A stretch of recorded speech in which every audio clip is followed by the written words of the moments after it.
Hello everyone, কি অবস্থা? সবার কেমন আছেন? আশা করছি আপনারা সবাই ভালো আছেন। তো আমি আজকে এসেছি আপনাদের সাথে নতুন একটা টপিক নিয়ে কথা বলতে। তো আজকে আমার টপিক থাকবে কীভাবে লোগো মকআপ করতে হয়। তো আমাদের আসলে আমরা যে লোগোটা তৈরি করব বা আমরা ধরুন বিভিন্ন রকমের লোগো তৈরি করতে হয়, যেমন আমি এখানে দেখাচ্ছি আমার দেখেন এখানে একটা লোগো তৈরি করা আছে। তো আমরা এটাকে আসলে আমরা ক্লায়েন্টের কাছে কীভাবে রিপ্রেজেন্ট করতে হয় সেটার জন্য আমাদের যে মানে মকআপের মাধ্যমে যে লোগোটাকে সুন্দরভাবে ফুটিয়ে তুলতে পারি সেটা নিয়ে আজকে আমার ভিডিও থাকবে। তো আমাদের লোগো মকআপ করতে হলে আমাদেরকে লোগোটা তৈরি করার জন্য অবশ্যই অ্যাডোবি ইলাস্ট্রেটর লাগবে।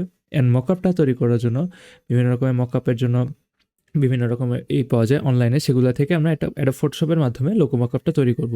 তো আমি প্রথমে গিয়ে আমার ব্রাউজারে আমি লিখব logo mockup, mockup Freepik. এখানে আপনার ধরেন বিভিন্ন রকমের আপনি লোগো মকআপ পেয়ে যাবেন। তো আমরা এখানে ফ্রি পিক থেকে আর কি ধরেন একটা ভিডিও মানে একটা মকআপ ডাউনলোড করার চেষ্টা করবো আজকে। দেখি দেখেন এখানে যেগুলো এরকম ক্রাউন মার্ক দেওয়া সেগুলো হলো আপনার মানে প্রিমিয়াম, তো আপনার ওগুলো দরকার হবে না। তো ধরেন আমার কাছে এই মকআপটা ভালো লেগেছে, আমি ২-৩টা মকআপ ডাউনলোড করবো আজকে। ২-৩টা মকআপ ডাউনলোড করে সেটা আপনাদেরকে দেখাবো। এইটা ভালো লেগেছে। তারপর ধরেন আমার তো লোগোটা ধরেন কালো, তো আমাকে সাদা নিতে হবে। ধরেন আমি এটার উপরে আমি কালো লোগোটাকে চেঞ্জ করে সাদা বানিয়ে নিবো, এরকমভাবে করতে হয়। তো আমি ৩টা মকআপ ডাউনলোড করি আগে। প্রথমে এটা ডাউনলোড করলাম। এখান থেকে এটা ডাউনলোড হবে। 53 MB, এটা যথেষ্ট বড়। এরপর এইটিগুলো একটু মানে মকআপগুলো একটু বড় হয় সাইজে, তো আপনাদের আসলে একটু সময় লাগতে পারে ডাউনলোড করতে। এটা প্রায় ১৬৫ MB এবং এইটা। তো আমি ৩টা লোগো মকআপই একসাথে ডাউনলোড দিলাম। তো আপনাদের ডাউনলোড হওয়ার পরে আমি ৩টাকে ফটোশপ ওপেন করে আপনাদেরকে দেখাবো ইনশাল্লাহ। ডাউনলোডটা কমপ্লিট হওয়া পর্যন্ত আমি অপেক্ষা করতেছি। দেখেন এইটা ১৪৩ MB। ৩টা ডাউনলোড হোক, তবে একসাথে আপনাদের সামনে আমি নিয়ে হাজির হচ্ছি। তো আমি ততক্ষণ ভিডিওটা পজ দিচ্ছি। তো আমার ডাউনলোড হয়ে গিয়েছে। তো আমি এখান থেকে দেখেন এই ফাইলটাকে নিয়ে জাস্ট এখান থেকে এখানে নিয়ে আসলাম। তো এখানে নিয়ে এসে দেখেন এটা তো একটা জিপ ফাইল হয়ে গেছে, কম্প্রেসড জিপ। তো আমি এটা কী করবো, এটাকে এইখান থেকে আমার 7zip ইনস্টল করা আছে, তো 7zip থেকে আমি এটাকে এক্সট্রাক্ট করে নেব। তো এক্সট্রাক্ট করলে হবে কি, এক্সট্রাক্ট করলে হবে জিনিসটাকে আমি এডিট করতে পারবো। তো আমি এখান থেকে আপনাদের যদি এক্সট্রাক্ট করতে কোথাও সমস্যা হয় বা সামথিং কিছু হয়, তো অবশ্যই আমাকে কমেন্ট করে জানাবেন। তো আমি কমেন্ট করলে আপনাদের আমি 7zip নিয়েও একটা ভিডিও বানিয়ে নিয়ে আসবো ইনশাল্লাহ। এরপর দেখেন আমি একটা ফাইল ওপেন করলাম। দেখেন এটার মধ্যে একটা পিএস ফাইল আছে, দেখছেন অ্যাডোব ফটোশপ ফাইল। তো আমি এটাকে ওপেন করলাম। দেখবেন এটার মধ্যে একটা ফটোশপের মধ্যে এই জিনিসটা ওপেন হবে। তো এরপরে আপনার লোগোটা কীভাবে নিয়ে এসে এটার মধ্যে মকআপ করতে হবে সেটাও এখন দেখাই দেবো আপনাদেরকে। যে সেটা ওপেন হচ্ছে, দেখেন এখানে অপশন দেওয়া থাকবে কীভাবে আপনার লোগোটাকে চেঞ্জ করতে। দেখেন এই যে এড ইয়োর ইমেজ হিয়ার, দেখছেন এখানে আপনার ইমেজটাকে বসাতে হবে। এখানে আপনি ডাবল ক্লিক করে এটার মধ্যে ঢুকবেন। এখানে দেখেন আপনার এই যে ইমেজটা এখানে রয়ে গেছে, ঠিক আছে।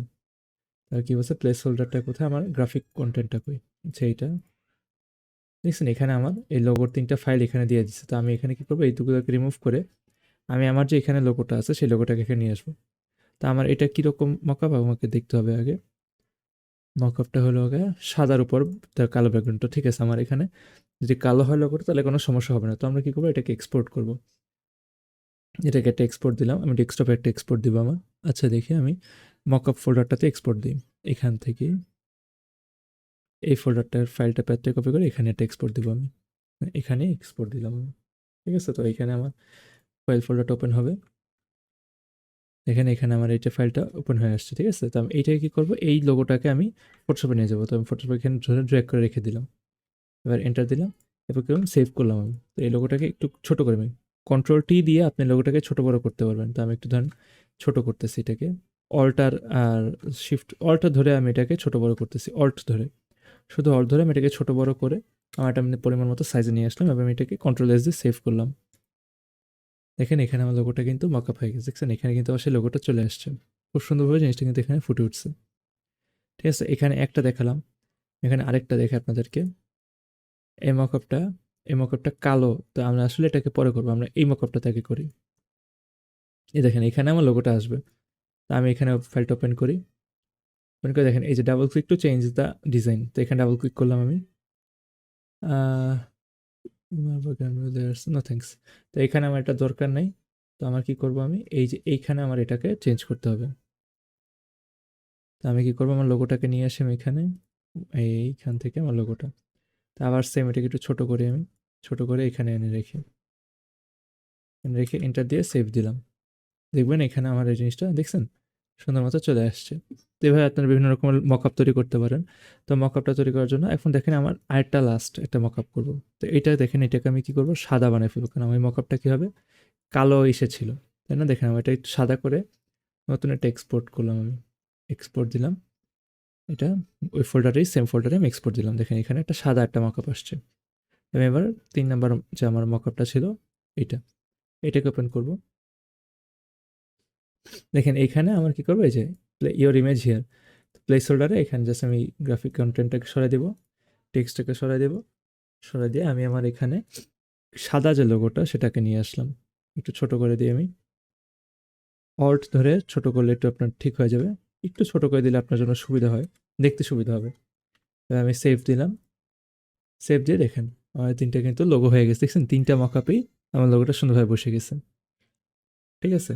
তো আপনারা আপনাদের মকআপ লোগোগুলোকে এভাবে মকআপ করে আপনাদের ক্লায়েন্টকে দেখাতে পারেন।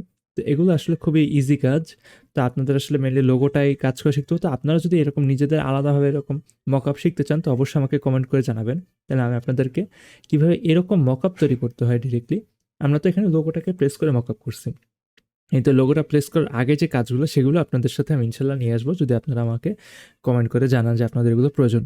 তো আজকের জন্য আমার ভিডিওটা এখানেই শেষ করবো আমি। তো অবশ্যই আপনারা ভালো থাকবেন, চ্যানেলটিকে সাবস্ক্রাইব করে রাখবেন। ধন্যবাদ। আসসালামু আলাইকুম।